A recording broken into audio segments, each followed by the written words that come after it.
Good day, everyone. This time I will discuss to you all about affirming race and ethnicity in the classroom. We will first define what is affirm or affirming. So, according to Merriam-Webster, affirming means to show or express a strong belief or dedication to something such as an important idea. So that is now affirming race and ethnicity in the classroom. Okay, so let's begin. Race and ethnicity can have a significant impact on how educators perceive students' behavior and performance in school. So, because there is a different cultural background and experiences between teacher and the student, oftentimes it leads to misconception and communication. So this congruency may contribute to student perception that their culture and experiences are not respected in school. Next, success do not require new curriculum or behavior on performance system, but what it requires is that a teacher who believes deeply in a student academic capacity and their efficacious abilities. So in this discussion, as future teachers, we are bound to reflect on this question. Are we up to this challenge as we prepare to enter schools in an increasing diverse student population? So in this discussion, we are going to explore some areas that will be important in developing cultural conception and addressing sociopolitical consciousness. Okay, so next, one of the areas in affirming race and ethnicity in the classroom is by acknowledging race and ethnicity in schools. So, in the study, it is stated there that teachers may declare that they are colorblind. So, when we say teacher are colorblind, teachers should not see students' color, but rather they are bound to treat all students equally, regardless of race. So, race is not supposed to matter. Another one, teachers should acknowledge the differences and be aware of way they are influencing learning. Teachers should also acknowledge race and ethnicity in their student and their community. And lastly, educators should do everything possible to ensure that students are achieving academically at high grade level or above. So there are social and cultural conditions that affect student learning. But despite these factors, teachers should be effective enough in ensuring that students are achieving academically at high level or above. Confronting racism in the classroom. Realize that racism exists. So rather than muting themselves, so teachers should break the silence about race and ethnicity and develop courage to work at ethnicity and racism in their own classroom and school. So one of the step on this is to help students to think critically about race and social justice. Next one is educators should intervene when students call each other's name that are racist.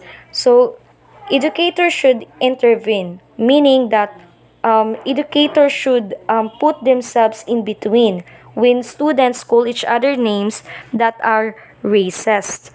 Because if this action or behavior are not given importance or not given attention of the teachers to the students, they will become partners of discrimination and oppression. That is why um, we need to help the student to be guided or to have a a knowledge regarding with this kind of matter so that they're able to understand, they're able to broaden their perspectives to respect individual differences. Next slide is incorporating race and ethnicity. So, in affirming race and ethnicity in the classroom, One of the areas that will be important in developing cultural conception and addressing sociopolitical consciousness is by incorporating race and ethnicity in the classroom. The school should help students learn to participate in the dominant society while maintaining connections to their distinct ethnicities. So all students should feel that they are belong, and respect and support of ethnic differences are essential in this effort. So just like in the story of Wintiklaw, no, they migrated from Hong Kong to US. The problem is that when Wintiklaw participated in the dominant society, he neglect and reject his Chinese cultural heritage, which appears a disgrace and disrespect in her family traditional traditions and values. So there's nothing wrong of participating in the dominant culture. So students are instead encouraged, but they should still preserve and maintain their distinct ethnicities. Next one is educators should not neglect or reject the students because of their ethnic background.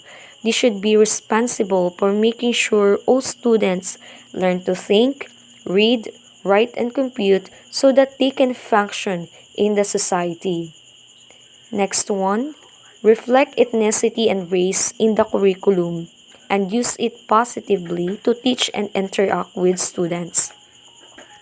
An educator has the responsibility of ensuring that ethnic groups become as integral part of the total curriculum, not to discuss every ethnic group, but to focus on classroom resources instruction that do not focus on dominant culture.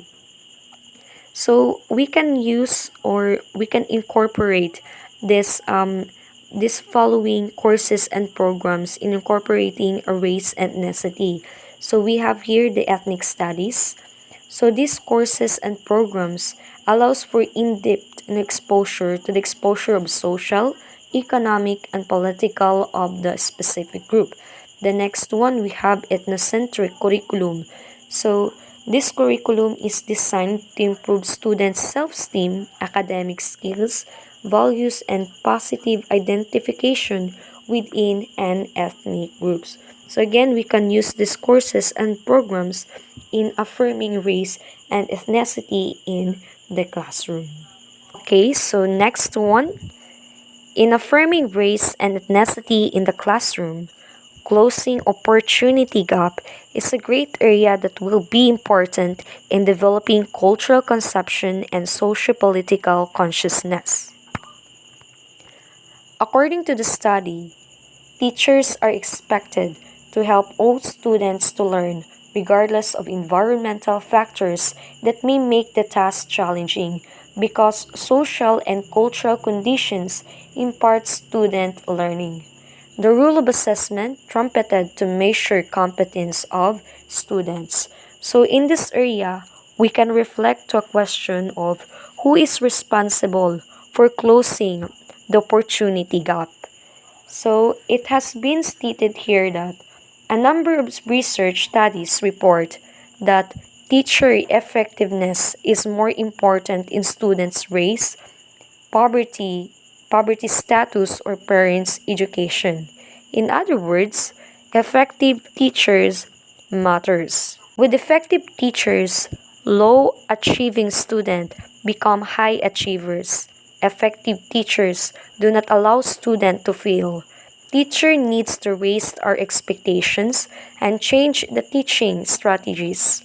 Our challenge here is to become one of the teacher whose students are not allowed to fail. Okay, so that would be all for my discussion about affirming race and ethnicity in the classroom. So just like other reports, the task given to us is in the chapter 2, Race and Ethnicity, in which a very complex and broad topic that needs a lot of effort and time to attain a very in-depth learning.